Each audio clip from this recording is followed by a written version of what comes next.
ધરમપુર નજીક નેશનલ હાઈવેના પુલ પર મસમોટું ગાબડું પડતા ચકચાર મચી ગઈ હતી।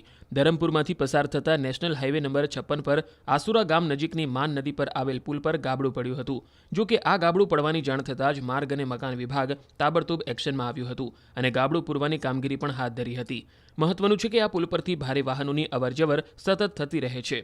જો કે છેલ્લા કેટલાક સમયથી આ પુલ બિસ્માર થતાં તેમાં અંતે ગાબડું પડ્યું હોવાની ચર્ચા સ્થાનિકોમાં સાંભળવા મળી હતી।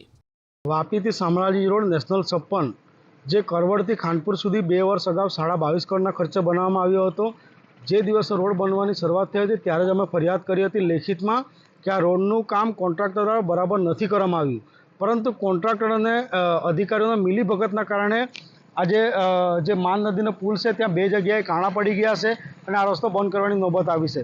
જો કદાચ અધિકારીઓ ત્યારે જો આ કોન્ટ્રાક્ટર પર એક્શન લેવામાં આવ્યું હોત તો આજે પ્રજાએ હાલાકી ભોગવવાનો વારો ન આવ્યો હોત, કારણ કે આ રસ્તો લોક ઉપયોગી છે અને ઘણા વાહનોની અવરજવર ચાલુ હોય, પરંતુ આજે અચાનક કાણા પડી જવાના કારણે આ રસ્તો બંધ કરવામાં આવ્યો છે। હું ફક્ત અને ફક્ત એટલું જ કહેવા માંગુ છું કે આ રસ્તા પર જો ચોક્કસ કાર્યવાહી કરવામાં આવે। ધરમપુર નજીક નેશનલ હાઈવેના પુલ પર મસમોટું ગાબડું પડતા ચકચાર મચી ગઈ હતી। ધરમપુરમાંથી પસાર થતા નેશનલ હાઈવે નંબર 56 પર આસુરા ગામ નજીકની માન નદી પર આવેલ પુલ પર ગાબડું પડ્યું હતું। જો કે આ ગાબડું પડવાની જાણ થતાં જ માર્ગ અને મકાન વિભાગ તાબડતોબ એક્શનમાં આવ્યું હતું અને ગાબડું પૂરવાની કામગીરી પણ હાથ ધરી હતી। મહત્વનું છે કે આ પુલ પરથી ભારે વાહનોની અવરજવર સતત થતી રહે છે। જો કે છેલ્લા કેટલાક સમયથી આ પુલ બિસ્માર થતાં તેમાં અંતે ગાબડું પડ્યું હોવાની ચર્ચા સ્થાનિકોમાં સાંભળવા મળી હતી। વાપીથી શામળાજી રોડ નેશનલ 56 જે કરવડથી ખાનપુર સુધી 2 વર્ષ અગાઉ 22.5 કરોડના ખર્ચે બનાવવામાં આવ્યો હતો। જે દિવસે રોડ બનવાની શરૂઆત થઈ હતી ત્યારે જ અમે ફરિયાદ કરી હતી લેખિતમાં કે આ રોડનું કામ કોન્ટ્રાક્ટર દ્વારા બરાબર નથી કરવામાં આવ્યું, પરંતુ કોન્ટ્રાક્ટર અને અધિકારીઓના મિલીભગતના કારણે આજે જે માન નદીનો પુલ છે ત્યાં 2 જગ્યાએ કાણા પડી ગયા છે અને આ રસ્તો બંધ કરવાની નોબત આવી છે।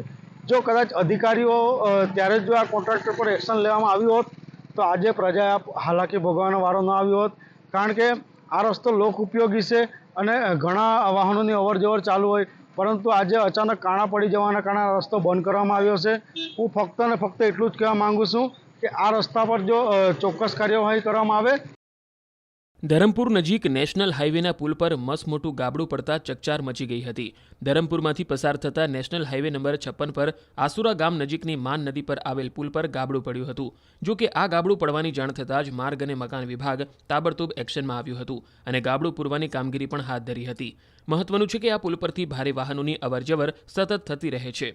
જો કે છેલ્લા કેટલાક સમયથી આ પુલ બિસ્માર થતાં તેમાં અંતે ગાબડું પડ્યું હોવાની ચર્ચા સ્થાનિકોમાં સાંભળવા મળી હતી। વાપીથી શામળાજી રોડ નેશનલ 56 જે કરવડથી ખાનપુર સુધી 2 વર્ષ અગાઉ 22.5 કરોડના ખર્ચે બનાવવામાં આવ્યો હતો।